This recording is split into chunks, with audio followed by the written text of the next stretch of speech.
Hey, what's up, Kairos? Welcome back, guys. Тэгээ шинэхэн альбом ревю бичлэгээр уулзж байгаа таатай байна. Ер нь бол альбом ревю хийгээгүй маш утсан байна. Энэ бол мэдээж шинэ альбом гараагүйтай мэдээж холбоотой. Тэгээд та нарын харж байгаачлан одоо би Big G-ийн 7 дахь цомог болох зогсохгүй гэдэг түрүү жил гарсан цомог дээр ревю хийхэд бэлэн болсон байна. Тэгээд бичлэг эхлэхээс өмнө ерөнхийдөө хэдүүлээ нэг ганц хоёр зүйлийг хэлчихье гэж бодож байна. Тэгээд ер нь бол миний бичлэг хийж байгаа реакшн ч юм уу, plus one ч гэдэг юм уу одоо ер нь бол тодорхой хоёр зорилготой. Нэг нь бол мэдээж өөрийнхөө үзэл бодлыг энэ дуунаас авсан мэдрэмжүүдийг ч юм уу альбомоос авсан нөлөөллийг та бүхэндээ чөлөөтэй хуваалцах зорилготой байгаа. Хоёрдугаар зорилго нь гэх юм бол сонсох соёлыг түгээе гэд нэрлэлсэн байгаа. Ерөнхийдөө бол дуртай хамтлаг дуучдынхаа дуу болон альбомуудыг яг албан ёсоор нь одоо дижитал ч юм уу битээр нь ч юм уу худалдаж аваад тэгээд өндөр чанартайгаар сонсцгоё гэдэг уриалгатай. Тэгээ ер нь бол юу гэх юм яг би энэ хүний дуртай одоо фэн гэсэн хэрнээ яг бодиттой хөрөнгө оруулалт хийхгүй тийм одоо хүмүүс байдаг шүү дээ. Тэгээд тийм биш байцгаа хэдүүлээ яг ингээд бодит үнэхээр дуртай юм чинь хамтлаг дуучдынхаа дууг аль бисаар модалдаж аваад гоё сонсцгоё гэдэг ерөөдөө тийм энгийн уриалгатай байгаа. За тэгээд альбом ревю руу орцгоё. Альбом ревю маань бас хоёр хэсгээс бүрдэж байгаа.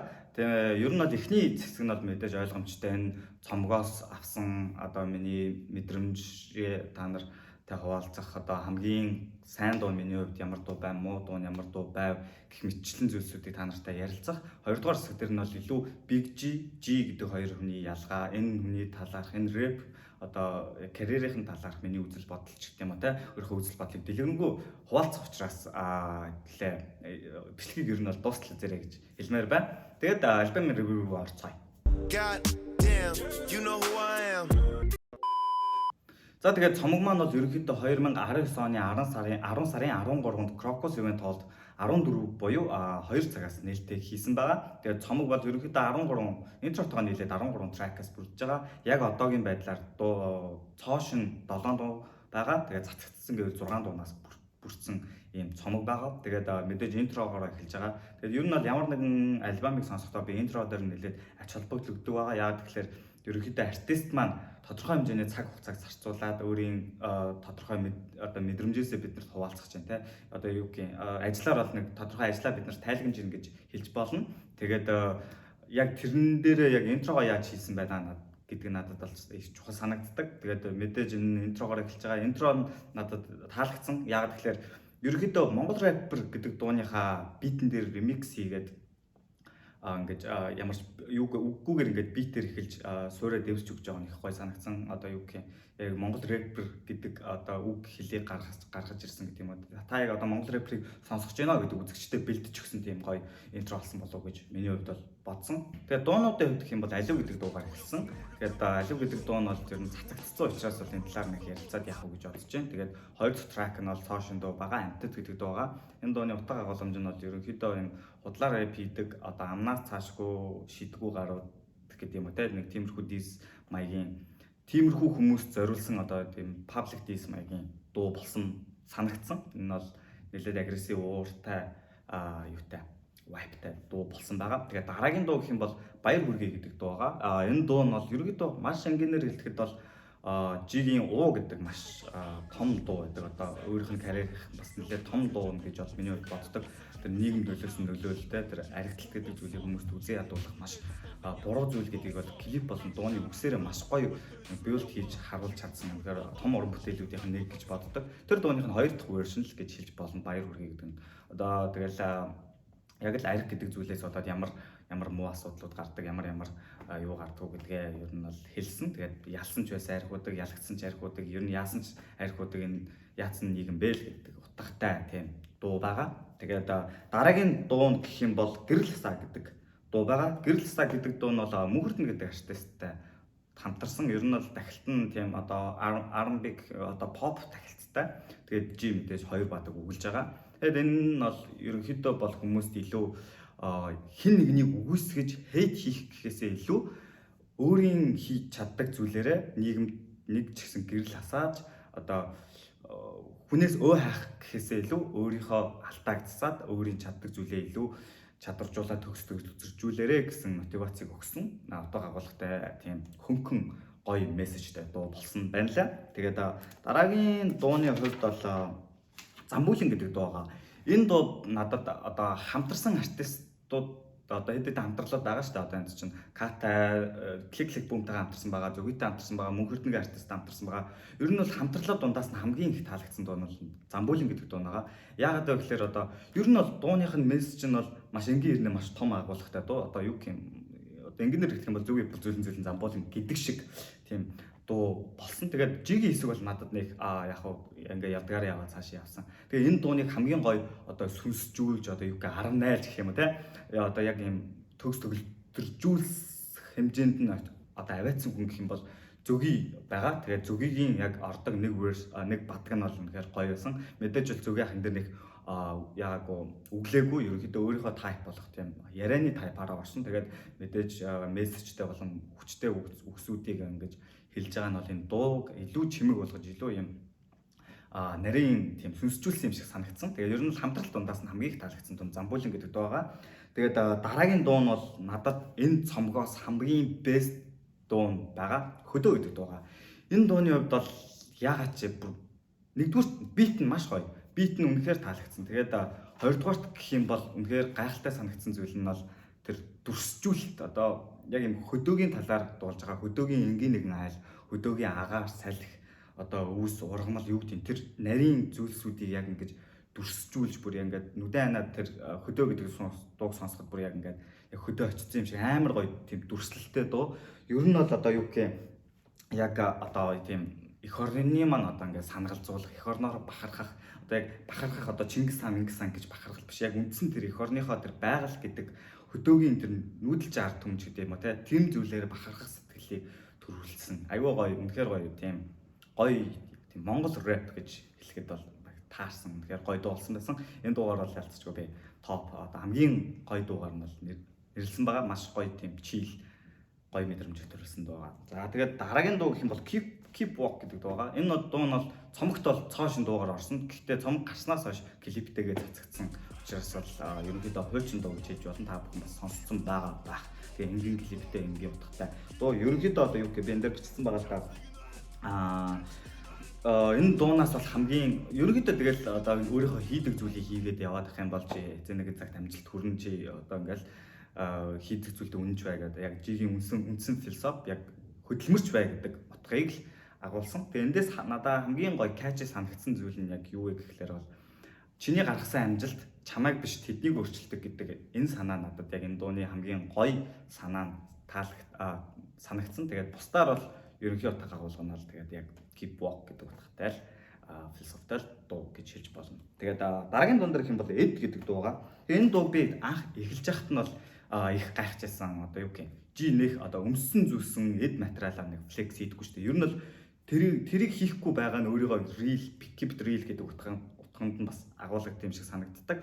Тэгээд эд гэдэг дуун дээр бас одоо юу гэх юм төгрөг тоолно гаруудаа нь хоолооч гэдэг юм уу. Яг тэгж эхэлж байхад бол за окей жи New School Trap одоо энэ өнгө мөнгөний хорвоо руу орж ийн гэсэн сэтгэлийг төрүүлсэн боловч дуу эхлэхдээ та нар намайг энэ ийм дуу үнэхээр хийх гэж бодсон уу гэмгүүдээ аль сонсчий гэж яагаад яг эдэн хэврэг эзэн мөнх гэдэг яг үндсэн өөрийнхөө философи руу оруулсан дуу байгаа. Тэгээ ер нь бол юу гэх одоо хулих зүйл өмсөж зүүж болно. Гэхдээ энүүгээрээ ингэж өнгөрхөн тэнэг хэрэгэл гэсэн үндсэн санаатай дуу санагдсан. Тэгээд энэ бол ерөнхийдөө санаа нь их гоё. Тэгээд ер нь бол шинэлэг санагдсан байгаа. Тийм. Тэгээд дараагийн дуун дээр гэх юм бол дараагийн хэдэн дуунууд нь бол ерөнхийдөө дандаа цацагдсан дуунууд байгаа юм байна. Одоо боол юм байна. Тэгээд 4-ийг үрч 16 бол яг хамгийн анх цомог цацагдж байхад бол клик бүүмийг дахин нэг сонсоход ингээд гайхалтай гоё байсан. G Descent Нүмед ялангуяа Нүмед хаяг эргэж сонсох бол үнэхээр гайхалтайсан. Тэр дуунаас клиптэйгээ цацагдсан та бүхэн сонссон ба.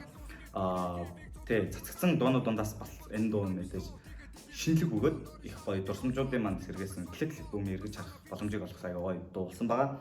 Тэгээд дараагийн дуунууд нь бол мэдээж Bowling гэдэг дуугаа. Тэгээд хамгийн том өнгөрсөн оны ер нь хамгийн том бангруудын нэг ялцчгүй зогсохгүй гэдэг дуу нь бол хамгийн том банг нь болж чадсан. За тэгээд ерөнхийдөө цоошин дуунуудаас хамгийн муу санагдсан дуугаар нь бол одоо Баяр хүргэе гэдэг дуу байгаа. Ерөнхийдөө юу гэх уу гэдэг дууны вершн 2 хэлсэн юм дахиад хэлж байгаа юм шиг санагдсан. Яг үндсэн санаа утга агуулгын хувьд бол яалтчгүй үнэн зөв ухаалаг санаатай боловч гоё байгаагүй гэдэг санаа гэдэг шалтгаанаар ер нь бол надад нэг сайн санагдаагүй. Тэгээд дан ганц утга санаа гэхээс одоо илүү бас шинэлэг зүйл байх хэрэгтэй мэдээж л одоо G сонсоод маш удаан 7 цомгийн нүртэл ингээд сонссон байхад үндсэн философийг ойлгоцсон.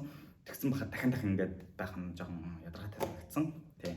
Ерөнхийдөө тийм байгаа. Тэгээд одоо ревюгийнхаа хэдүүлээ 2 дугаар хэсэг рүү оръё. Ерөнхийдөө бол одоо энэ 2 дугаар хэсэг дээр бол яг G гэдэг хүний карьер болон хүнийхэн талаар би яг юу гэж боддог вэ гэдгээ та нартай хуваалцъя гэж бодсон. Тэгээд маш том карьертай үнэтэй одоо маш одоо нийтдээ 7 цомог хийсэн. Энэ чинь багаар утгад хамгийн багаар утгад 70 дуу байгаа. Тэрнээс гадна хамтарсан дуунууд, цомог багтаагаа дуунууд, клик бүүмийн дуунууд гэдэг юм уу, өөр хүмүүстэй хамтарсан дуунууд гэдэг маш олон маш их дуутай. Тийм учраас карьер нь маш урт учраас ингээд тасалж үсэх нь бол зөв болов гэж бодсон. Яагаад гэхээр бол окей, Big G болон өмнөх G гэдэг утгаар ингээд тасалсан зөв болов гэж боддог. Нэг шуудхан хэлэхэд бол би яг өмнөх G-ийн фэн, яг Big G-ийн бол фэн биш гэж үздэг. Биш гэж өөрийгөө боддог. Одоо юу гэх юм? Би хувьдаа өмнөх G-ийн Big G-гээс илүү гэж боддог. Зөвхөн артист талаасаа шүү. Гэхдээ яг хүн талаасаа бол чинь нэг хүн угаасаа ойлгомжтой тийм.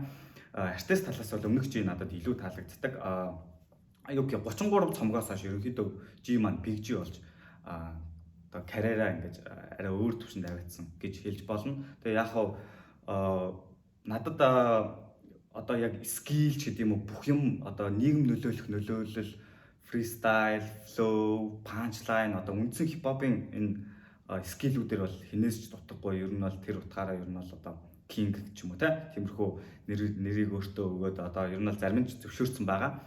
Тийм байгаа. Тэгээд ерөнхийдөө бол юу гэх надад бол яг энэ скил гэхээсээ илүү Big G маань яг дууны сэдвгүй юм шиг болцсон юм шиг санагдсан. Яг 33 цомгоос хойш илүү ер нь бол маш их дуутай учраас бол сэдвийг илүү бүх сэдвүүдийг дуустал нь дуулсан юм шиг надад санагдсан. Тэр нь бас яг одоо Big G илүү ингээд артист талаас нь үнэлэмж маань буурсан гэж хэлж болно. Тэгээд бас энэ дууны сэдв нь багс одоо дууны сэдвгүй болсон бас мэдээж өөрийнх нь тийм keep it real гэдэг үзэл санаа энэ өөрийнх нь яг энэ keep it real байх үзэл санаа нь өөрийг нь хайрцаглаж байгаа юм шиг надад санагддаг. Яагаад гэхээр юу гэх юм нэг нь хипхоп гэдэг зүйл маань одоо энэ өнгө мөнгөний хорвоо одоо энэ мөнгөтэй эдэлж хэрглэж байгаа зүйлээр флекс хийн гэдэг зүйл рүү бүр нэвч шуфт яалцч одоо ингээл орчоод байна. Энэ зүйлийг ингээд дуулсан угаасаа гоё явж байна. Тэгэд энийг дуулахгүй байх нь real гэж одоо ерөнхийдөө G үздэг юм шиг одоо миний хувьд бол харагддаг. Тэгээд энэ зүйл нь өөрийг нь дараагийн дуу хийх ч юм уу дараагийн артистлаг байдлаас нь өөрийг нь хайрцагт юм шиг санагддаг. Гэтэ хэзээ ч ерөнхийдөө актер өмсөж зүснэ ингэж флекс хийхгүй л өөртөө зохихгүй байх. Тэгтээ маш урт карьертай учраас бол энэ зүйл нь ингээ карьерт нь өөрийг нь хайрцагж байгаа юм шиг санагддаг.